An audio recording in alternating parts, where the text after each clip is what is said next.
Yep. So here's something I don't know if this works or not, but what I try to do on my own website is that I will take a link. So if I'm writing a blog post and I want to give a link to my own template, which is in the One Sales Analysis, rather than giving the link to the internal website, I will give the link to the external website, which then goes out and brings traffic right back in. So that may help. Loops back onto the website. So from an external perspective, so I don't know if that gets counted differently. What I love about blogging is if you blog correctly and you tag a post in certain ways, every time you create a tag, it creates a new page on your website, which then has new content, and Google says, hang on a second, you now have all these pages, because now I have all these tags. So I do something with Jeffrey Gitomer, tag Jeffrey Gitomer.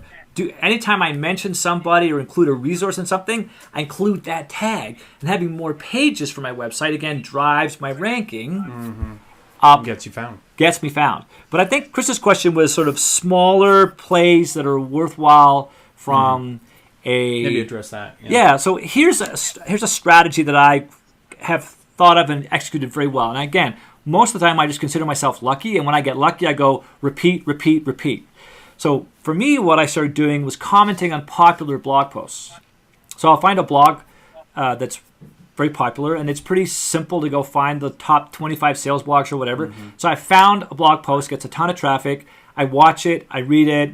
When I get a chance, I will add a comment. I will point to a resource that's relevant, that's external, and then I'll point to a resource that is mine.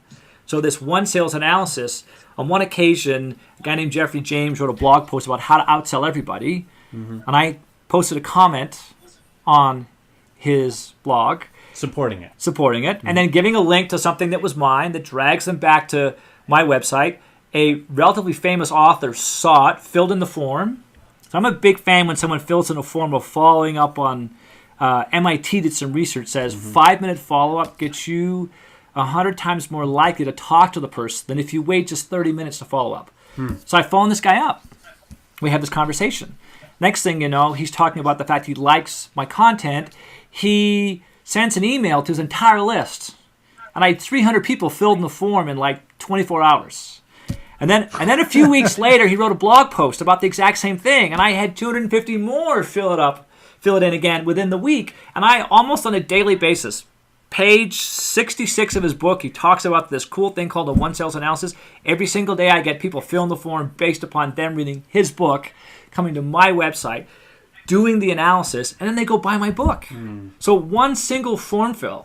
Yeah. But, I mean, how often does this happen? Is this a lot of work for you? So I don't think it's all that much work. You simply pick a few popular blogs. You go, well, I'm going to find a way to follow these, whether it's through RSS or email. You find something that's interesting or relevant. You comment, put something in, drive them back to your website. Yeah. It's like 20 minutes a day. Okay.